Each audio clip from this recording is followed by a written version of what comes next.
내일 일을 난 몰라요. 이게 맞는 고백이죠. 우리는 미래를 알지 못합니다. 미래를 일어나기 5분 전에만 미리 알아도 아주 큰 부자가 될 수 있다고 그렇게 이야기합니다. 또 후회하지 않을 수도 있을 것입니다. 하지만 수초 뒤의 일도 우리는 모릅니다. 며칠 전 제주도에서는 빵집 문을 열려고 2번이나 시도를 했는데 문을 열지 못하고 있는 할머니를 보고는 도와주려고 한 사람이 문을 열어주었는데 문 손잡이를 잡고 있던 할머니가 넘어져서 머리를 짚고는 그만 돌아가셨습니다. 선한 의도로 문을 열어주었는데 10초 뒤도 모르니까 사망에 이르게 한 것입니다. 지나가 보면 그렇게 하지 말았어야 하는데 후회를 하게 되는 일들이 있죠. 학생 때에는 공부를 열심히 할 것을 건강하다가 건강하지 못할 때는 건강할 때 내가 더 잘 챙길 걸. 부모님 돌아가시면 살아계실 때 잘할 것을 하는 거죠. 그런데 아무리 잘해도 또 열심히 해도 아쉬움이 있는 것은 사실이죠. 한편으로는 현재가 미래에 미치는 영향을 몰라서 그럴 수도 있지만 어쩌면 알아도 선택의 순간에 그때 보기에 더 좋은 것을 선택해서 그렇게 갈 수 있습니다. 아무튼 미래를 알면은 삶이 거기에 대비해서 살기 때문에 아무리 미래를 알아도 대비해서 살지 못하면 모르는 거나 마찬가지죠. 그런데 알면서도 바꾸지 않는다면 어리석다고 그렇게 이야기할 것입니다. 하지만 실제로 많은 사람들이 잘 알고 있지만 자신을 바꾸지 않는 사람들이 많이 있습니다. 그렇게 열심히 먹으면 안 된다는 거 알면서도 그거 멈추기가 쉽지 않거든요. 그게 낙인데. 대부분은 어리석게도 자신의 취향에 맞지 않는 정보는 무시하고 자신의 생각대로 살아가는 것이죠. 많은 일들이 있는데 그중 첫 번째가 예수를 믿는 믿음입니다. 두 번째는 미래를 준비하는 일, 특별히 죽음과 죽음 이후를 준비하는 일입니다. 물론 첫 번째의 믿음과 두 번째의 미래는 연결되는 주제이지만 현재와 미래를 생각할 때 반드시 선택해야 하는 가치입니다. 한 번 반드시 죽는다. 이거 다 잘 알고 있는 거죠. 그렇지만 얼마나 준비하고 있는가. 그래서 어느 분은 10살이든 20살이든 유언을 써보라. 유언장을 한번 써라. 그래서 주기적으로 최소한 1년에 한 번씩은 그 유언장을 다시 읽어보고 다시 고쳐라. 미래에 대해서 성경의 설명은 단순합니다. 모든 사람이 영원히 살아가게 된다. 물론 한 종류의 사람은 저주를 받아서 지옥 같은 데 살게 될 것이고 다른 선택을 한 사람은 천국과 같은 데서 살게 된다는 것입니다. 현실에서도 비슷하죠. 수명이 30년이나 늘어서 이전에는 60세만 되면 뭐 노인네 이야기를 들었고 이제는 90 넘어가기 때문에 최소한 뭐 그런 이야기 우스갯소리로 나오죠. 80은 되어야 노인정에 가서도 명함 내놓는다고. 그 전에는 막내 와서 그것만 해도 뭐 조금 듣기 좋은 소리고 세대가 왔어요 뭐 이렇게 이야기한다는 거죠. 그런데 어떤 사람은 그 30년이 죽지 못해서 괴롭게 사는 거고 다른 사람은 행복을 누리며 사는 것이죠. 근데 사실 행복하다, 복된 인생이다 하는 것은 건강함과도 무관하고 영향은 있지요.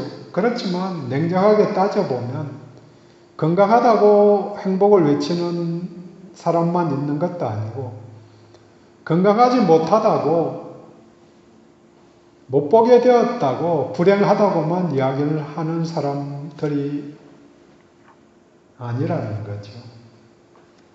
부유함과도 마찬가지죠. 내가 어떤 자세로 누구와 동행하며 살아가고 있는가 이게 중요하다는 거죠. 미래를 안다는 것이 현재의 선택에 결정적인 영향을 주는데 오늘 그 미래에 대해서 함께 나누도록 합니다. 본문 읽으면서 장엄한 이야기를 말로 설명하는 것이어서 사실 실감이 잘 나지 않습니다. 새하늘과 새 땅. 저희들이 뭐 매번 있어도 이곳에 살아도 참 좋다. 환경이. 그렇게 고백할 것인데 이게 며칠마다 한 번씩 와보면은 대전하고 다르거든요. 참 좋다. 이런 고백을 하게 되는데 새하늘과 새 땅 그렇게 이야기할 때 말만 들어도 가슴이 뛰게 만드는 장면인데 이게 생생하게 실감이 잘 안 나는 거죠. 내가 환상을 안 봤으니까 내가 생각할 수 있는 그런 그림이나 비전이 거기에 못 미치니까 내가 좋은 걸 봐야 더 좋은 것들을 기대하고 바라볼 것인데 기껏해야 지금 현재에 비해서 조금 나은 것밖에 못 보니까 바라는 게 없다는 거죠. 그래서 기대가 없으면 뭐가 잘못됐는가 그런 생각을 돌이켜하면서 하나님 나라가 어떨까 이걸 자신의 이미지로 그려가는 게 필요하지요. 요한은 1절에서 새하늘과 새 땅을 보았다고 말합니다. 환상 가운데 본 것입니다. 그런데 이것을 본문 읽지 않은 9절부터 내용 속에서는 2절에 나오는 하늘에서 내려온 새 예루살렘에 대해서 자세하게 말하고 있습니다. 하지만 그 내용들이 모두 상징을 포함한 그림문의 일따름입니다. 상징이라는 것이 중요하죠. 길이 황금길이다. 그러면은 진짜로 금으로 길을 깔았는가? 뭐 물론 그럴 수도 있죠. 그렇지만 그게 중요한 게 아니라는 거죠. 금같이 귀한 뭐 레드카펫 그 이야기 많이 하잖아요.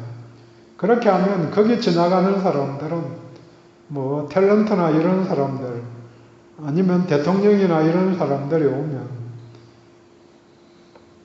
그걸 깔고는 거기를 지나가는 거죠. 그런 길보다 더 처단한 길을 내가 걸어간다. 그런 이미지라는 거죠.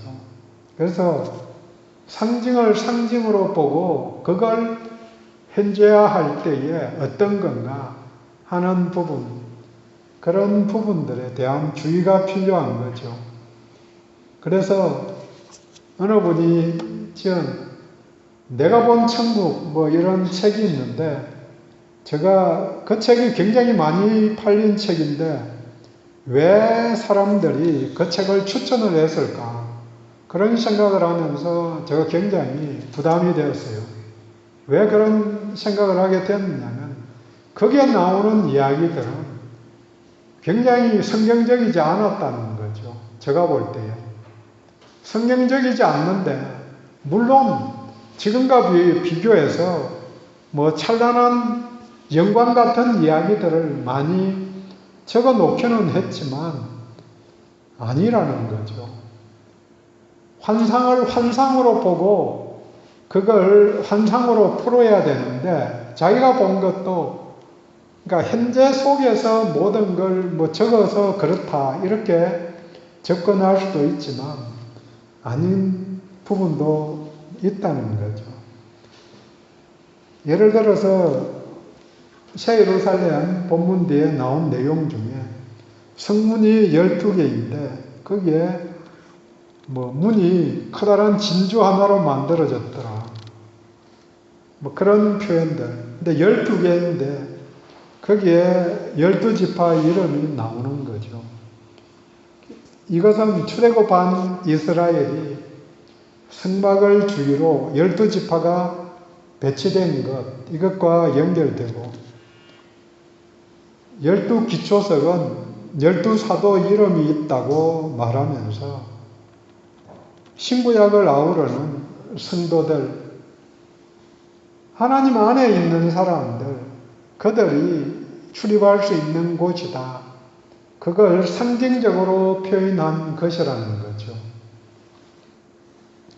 지난주 7장에서도 나누었지만 구원하심이 우리 하나님과 어린 양께 있다고 찬양하는 자, 또 어린 양을 피로 씻어서 그 옷이 휘어진 자가 들어가는 도성, 함께 누리는 나라가 새 예루살렘입니다.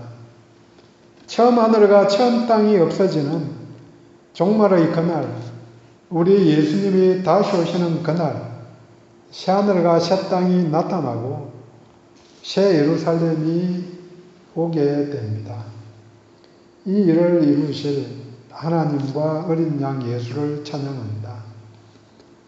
오늘은 종말의 그날, 우리 하나님이 이루실 일들을 통해서 우리 하나님이 어떤 분이신지를 함께 나누도록 하겠습니다. 그래서 제목이 보좌에 앉으신 이입니다. 보좌에 앉으신 그분이 스스로를 드러내어서 한 자기 선언이 6절입니다. 이루었도다. 나는 알파와 오메가요 처음과 마지막이라. 알파 오메가 처음과 마지막, 역사의 주인 되신, 역사의 시종을 주관하시는 분이심을 선언하시면서 그 전에 이루었다, 이게 성취된다 하는 것을 드러냅니다. 예수님이 십자가상에서 다 이루었다 이렇게 말씀하신 게 구원사역을, 구속사역을 다루 이루셨다고, 마무리하셨다고, 와서 하신 일을 정리하셨듯이 하늘과 새 땅이 이루어지고 오게 되고 새 예루살렘이 오게 되는 그날이 역사를 다 이루시는 그날이 되는 거죠. 하나님이 세상 역사를 주관하십니다. 물론 개개인의 역사도 하나님이 주관하시고 일일이 챙겨보십니다. 하나님이 이루시는데 이루어지는 그 일보다 누가 그 일을 하시는가가 더 중요합니다. 이것이 나와 관련이 되기 때문입니다. 아무리 좋은 일들이 발생해도 나와 무관하면 의미가 없는 일입니다. 3년 전에 스위스에서 모든 성인들에게 매월 300만 원을 지급하자. 누구나 뭐 잘 살고 못 살고 관계없이 300만 원을 지급하는 법안이 제안이 되었습니다. 그 나라 국민이면 누구나 받을 수 있는 거죠. 물론 재미있게도 국민투표를 했는데 80%가 반대해서 통과 안 되었습니다. 준다고 해도 안 받겠다고 한 것인데 통과되었으면 스위스 사람들은 다 받았을 것입니다. 하지만 다른 나라 국민들은 1원도 못 받는 거죠. 살아가는데 소속이 중요합니다. 소속이 공동운명체로 운명을 결정하기 때문입니다. 회사에 소속되어 있는데 회사가 망하면 나는 직장을 잃는 거죠. 소속이 내 삶의 운명을 결정합니다. 어디에 소속되어 있는가? 이걸 계속적으로 따져봐야 하는 거죠. 그래서 소속된 가정을 위해서 기도해야 되는 거고, 직장을 위해서, 또 교회를 위해서 기도해야 하는 거죠. 처음과 마지막 되시고 다 이루시는 역사의 주인 되신 하나님, 보좌에 앉으신 우리 하나님은 첫째로 창조주이십니다. 창세기 1장 1절에 그 말씀대로 천지를 태초에 만드신 분이십니다. 그분이 새로운 세상을 만드시겠다, 다시 만들으시겠다고 하십니다. 본문 1절에 내가 새하늘과 새 땅을 보니 처음 하늘과 땅은 없어졌다. 바다도 다시 있지 않다고 말합니다. 이 내용은 5절에 내가 만물을 새롭게 하노라 그렇게 선언한 선언의 실제 성취입니다. 빛이 있으라고 선언하신 그분이 새롭게 한다고 선언하시고 그 선언대로 빛이 있듯이 새롭게 된 것입니다. 이 선언은 이사야서 65장 17절 예언된 말씀입니다. 보라 내가 새하늘과 새 땅을 창조하나니 이전 것은 기억되거나 마음에 생각나지 아니할 것이다. 이전 것은 생각나지 않을 것이다. 기억되지 않을 것이다. 본문에서는 완전히 없어졌다. 앞에 것 뒤에 것 완전히 바뀌면은 이전에 어땠던가 하는 게 기억이 잘 안 나는 거죠. 뭔가 비슷하게 생각이 들기는 하는데 백내장 수술하기 전에 앞이 뿌옇게 보여서 잘 안 보였는데 수술하면 깨끗이 보이고 안경 쓰는 것도 마찬가지죠. 안경 쓰면 깨끗이 보이는데 안경 쓰는 사람은 벗을 때, 쓸 때 구별이 되죠. 바뀐 게 아니니까. 한 개 더 얹었을 따름이니까. 사람이 바뀌면은. 근데 수술을 해서 눈이 바뀌면은 뿌열 때 뭔가 안 보인 것 기억이 날 건데 나는데 이게 그렇게 뚜렷이 기억 안 나는 거죠. 명료하게 워낙 많이 바뀌었으니까 생각도 나지 아니할 거라고 이야기합니다. 이전의 기억은 비교가 되지 않기 때문입니다. 땅과 하늘이라는 점에서는 동일하지만 나머지는 너무나 다르다. 개과 천선 뭐 이렇게 표현하면 비슷하지는 않지만 조금 이해가 될 것 같기도 합니다. 어쨌든 본문은 어떻게 재창조하시는지는 관심 바뀌고 이전 것들은 고쳐서 쓸 수 없을 만큼 부패했기 때문에 전적으로 타락했기 때문에 완전히 새롭게 삶의 환경을 바꾸실 것입니다. 악의 근원인 바다가 없어지고 사단과 적그리스도, 하나님을 대적하고 우리들을 유혹하던 그들이 활동하던 하늘과 땅이 그들이 거할 수 없는 곳으로 바뀐 것입니다. 처음 창조를 하신 그분이 재창조하시면서 삶의 환경을 완전히 새롭게 하신 것입니다. 그날 내가 만물을 새롭게 하노라 하고 선포하실 그분이 오늘도 우리를 새롭게 하십니다. 변화의 주체입니다. 왜 주신 복을 많은 사람들이 누리지 못하는가? 변하지 않아서, 마음이 새롭게 되지 못하여서입니다. 이전 것은 지나갔으니 보라 새것이 되었도다. 바울이 로마서에서 고백한 것과 같이 새롭게 되었는데 이전 것에 매여 사는 거죠. 변하지 않아서 마음이 새롭게 되지 못해서 생기는 일입니다. 이전 기준으로 보니까 또 세상 기준으로 보니까 불안하게 되고 두렵고 불평이 나오는 것입니다. 새롭게 된 삶, 중생한 자로서의 삶을 오늘도 살아낼 수 있기를 원합니다. 하나님은 오늘도 선포합니다. 내가 너를 새롭게 하노라. 처음과 마지막 되시고 다 이루시는 역사의 주인 되신 하나님, 보좌에 앉으신 우리 하나님은 두 번째로 함께 하시는 분이십니다.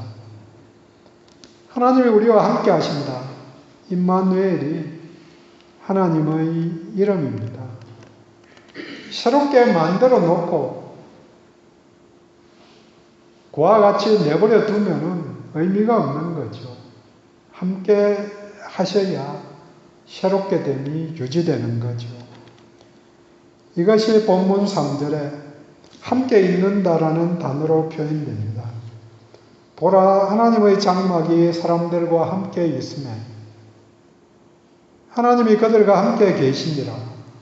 계시리니 하나님은 친히 그들과 함께 계셔서 함께 계신다는 말을 3번씩이나 이야기하는 거죠.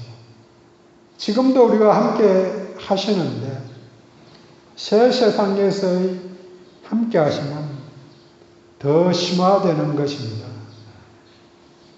하나님의 장막이 함께 있는 것으로 장막을 치고 지내는 것입니다. 함께 거주하는 것입니다. 하나님이 우리와 함께 하신다. 지금의 함께 하심은 동행이라고 표현하는 게 조금 더 비슷하겠다 이런 생각을 해봤습니다. 이게 동거함으로 가는 거죠. 동거함. 함께 하심이 임마누엘입니다. 그리고 예수님의 또 다른 이름이 임마누엘입니다. 잘 아시는 마태복음 1장 23절.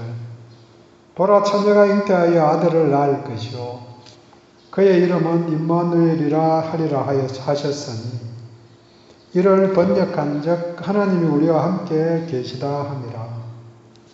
이사야서 7장의 적용입니다.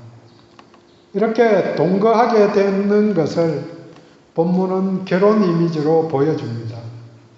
2절에 그 준비한 것이 신부가 남편을 위해 준비한 것 같더라. 물론 이것은 새 예루살렘의 잘 꾸며진 모습을 그려낸 것입니다. 성경은 성도들과 예수님과의 관계를 결혼 이미지로 그려냅니다. 계시록 19장 7절에 우리가 즐거워하고 크게 기뻐하며 그에게 영광을 돌리며 어린 양의 혼기약이 이르렀고 혼인날이 이르렀고 그런 말이죠. 그의 아내가 자신을 준비하였으므로 그에게 빛나고 깨끗한 세마포 옷을 입도록 하셨으니 이 세마포 옷은 성도들의 옳은 행실이로다 하더라. 성도들의 의로움, 옳은 행실이 세마포옷으로 그렇게 준비된 신부됨을 그려내는 거죠. 예수님과 교회가 혼인날이 된 것입니다. 물론 교회는 성도들을 통칭하는 단어입니다. 즐겁고 기쁜 날이면서 동시에 영원히 동거하는 날이 시작된 것입니다. 함께하는 그곳은 진정한 의미에서 행통이 있습니다.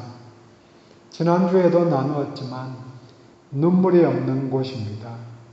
4절 모든 눈물을 그 눈에서 닦아주시리니 다시는 사망이 없고 애통하는 것이나 아픈 것이 다시 있지 아니하리라. 함께하심은 관계가 재설정된 결과입니다. 아무나 하고 함께하지 않습니다. 사랑하는 자, 신실한 자와 함께합니다. 물론 이 땅에서는 자신에게 유익을 주는 사람들과 신실하지 않아도 함께하기도 하고 그러기는 하지만 진정으로 바라는 것은 사랑하는 자, 신실한 자와 영원히 함께하기를 바라는 것이죠. 구약에서는 하나님과 백성의 관계로 하나님이 이스라엘과 함께하셨습니다. 이전의 질서에서는 함께하십니다. 물론 그 관계에서도 본문에도 나오지만 하나님과 백성은 왕과 그 백성과의 관계와 마찬가지로 함께하고 인도하고 도와주는 관계입니다. 하지만 이제는 가족의 관계로 개선되었습니다. 가족이기 때문에 함께함이 동거함, 모든 것을 나누는 관계가 시작된 것입니다. 새로운 세계에서는 새로운 질서가 필요합니다. 7절에 나는 그의 하나님이 되고 그는 내 아들이 되리라. 나는 그의 부모가 되고 그는 내 자녀가 되리라. 그 이야기지요. 하나님과 그의 자녀, 부모와 자식의 관계입니다.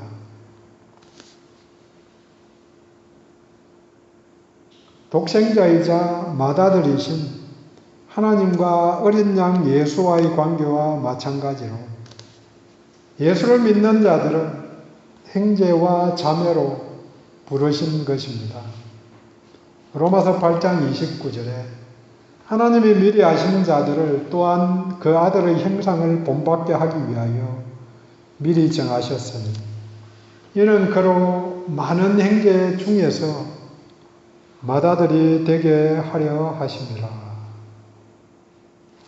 당연히 자녀이니까 상속이 있습니다. 그런데 7절에 이기는 자는 이것들을 상속으로 받으리니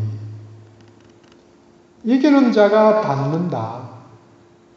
이것과 자녀와 받는다. 사실 자녀들이니까 상속이 있는 것이지 이기는 자이어서 상속이 있는 것은 아닙니다.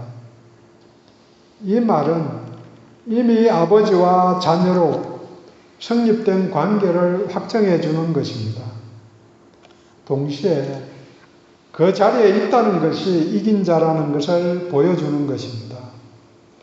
백성된 자와 동행함으로 함께하심을 보여주셨는데 그 함께하심의 극치가 가족으로 동거하는 것입니다. 처음과 마지막 되시고 다 이루시는 역사의 주신 되신 하나님, 보좌에 앉으신 우리 하나님은 세 번째로 은혜의 주이십니다. 은혜란 말이 너무 많이 들어서 식상한 단어이지만 어마어마한 단어입니다. 값없이 주신다는 말씀입니다.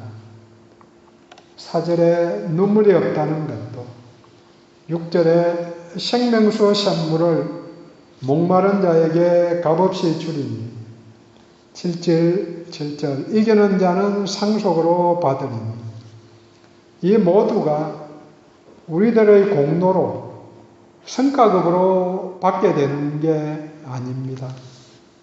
이기는 자들이 받는 복도 끝까지 견디는 자들이 받는 것이지만 우리들에게 이기는 자가 되라고 요청하지 않습니다. 물론 내용들을 다 읽어보면 일곱 교회에 보낸 편지 마지막 내용에도 이기는 자는 상으로 이름을 받으리니 뭘 받으리니 이런 내용이 나오지만 이기는 자가 생명을 얻는 자다. 끝까지 견디는 자 되라는 그런 의도이지 중요한 것은 이기는 자가 우리의 의지와 노력으로 될 수 있지 않다는 것. 이게 각자의 생각으로 보면 딜레마이기도 하죠. 우리는 느끼기로 이기는 자가 되라, 승리하라 이렇게 계속 머릿속에서 생각을 하게 되는데 하나님은 예수가 이미 승리 다 해놓았는데 너희들은 숟가락만 얹으면 되는데 왜 너가 하려고 그러냐. 근데 살면서 숟가락 얹는 건 좀 부담되잖아요. 아무것도 안 하고 숟가락 얹으려니까 부담되어서 빗자루라도 한번 잡아보려고 그러고 그렇게 저렇게 하는 거죠. 그것 자체가 굉장히 선하고 좋은 의도고 맞죠. 그렇게 해야 되는 게 맞는데 더 중요한 게 해놓은 그것조차도 은혜 가운데서 힘받아서 그렇게 할 때 하나님이 영광 받으시고 세상 사람들이 나를 통해서 예수를 알게 된다는 거죠.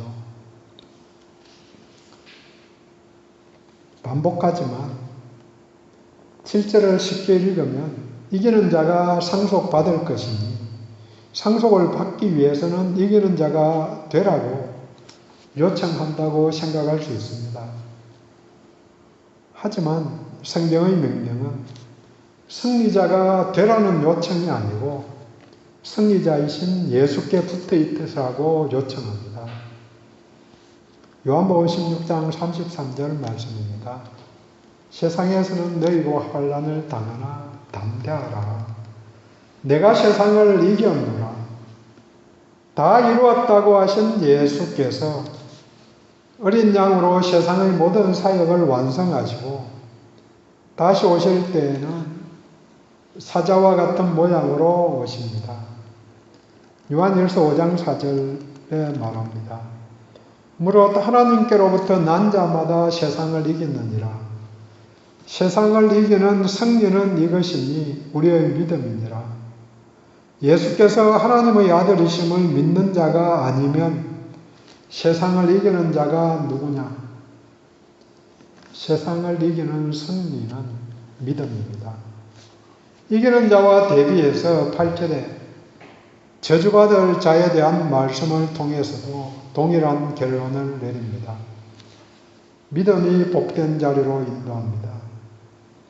8절은 저주받은 자들에 대한 목록입니다. 두려워하는 자, 두 번째가 믿지 않는 자죠. 두려워하기 때문에 믿지 않을 수도 있고 믿지 않기 때문에 두려워할 수도 있죠. 흉악한 자, 살인자, 음행하는 자, 점술가, 우상숭배자, 거짓말하는 자, 이들에게 주어진 저주는 불과 유황으로 타는 못, 지옥불에 던져지는 것입니다. 이것을 둘째 사망이라고 말합니다. 복과 저주의 두 결과를 인도하는 것은 믿음의 여부입니다. 물론 그것을 세상의 길과 하나님의 길로 설명할 수 있습니다. 결국은 어디에 소속되어 있는가 하는 것입니다. 정리합니다. 하나님이 우리들의 미래를 요한을 통해서 보여주셨습니다. 예수님이 재림하시고 보좌에 앉으신 하나님이 모든 사람들, 모든 피조물을 심판하실 것입니다. 그것은 보좌에 앉으신 이가 역사의 주관자이시기 때문입니다. 그리고 그분이 창조주이시고 함께 하시는 분이시고 은혜를 주시는 분이시기 때문에 우리들에게 영원한 복도 주시고 이 땅 오늘 살아갈 때에도 함께 하심과 은혜 주심으로 우리들이 견뎌나갈 수 있게, 살아나갈 수 있게, 감당할 수 있게 도와주십니다. 미래를 알면 그에 대한 준비가 필요합니다. 그러면 승리할 수 있습니다. 이기는 자는 끝까지 믿음을 지키는 자입니다. 믿음 안에서 살아가는 자입니다. 오늘이 끝이 아니고 내일도 믿음 안에서 주 예수와 동행하며 사는 것입니다. 기도합니다.